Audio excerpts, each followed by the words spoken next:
Who do you see emerging as, maybe not front runners, but who do you see getting into the presidential race for the Republicans? And is there any truth to this battle that's going on between you and Governor Palin that you were critical of her new show on TLC?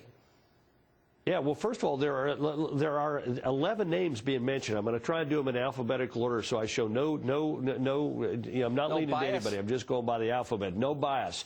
Barber, Daniels, Gingrich, Huckabee, Jindal, Palin, Pawlenty, Pence, Romney, Santorum, Thune. That's 11, and I'm probably leaving somebody out who's thinking about doing it.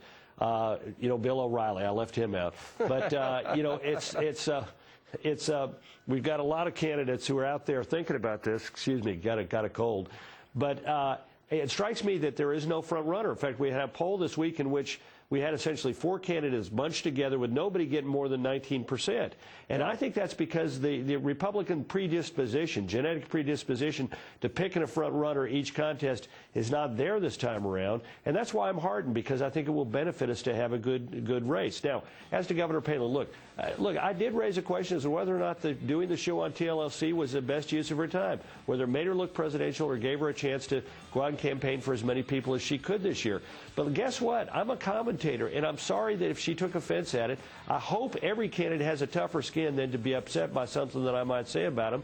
I've said nice things about her, and I've raised a question. But, a confident candidate doesn't get thrown off by that. A confident candidate says people are entitled to their opinion. I'm going to do what I think is right for my own candidacy. You do recognize that she is going to be a force if she runs, right? Oh, absolutely. And look, I've been saying for a year and a half that it's, when these smart commentators, or columnists for the New York Times say she shouldn't run, I said, that's not up to you. It's up to her. And I've said she'd be a formidable candidate, both in the primary and in the general election if she would receive the nomination.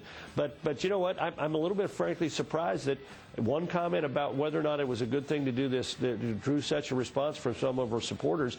I hope she's got a thicker skin than that, because there's going to be a lot of commenting done by a lot of people over the next 13 to 14 months. She's taken enough she's had enough shots in her direction. I think she's proven that she can take a punch. So, Karl Rove, good to see you. Thanks. Well, I wasn't punching her. No, I was making a comment. Maybe this will put it to rest. This is it.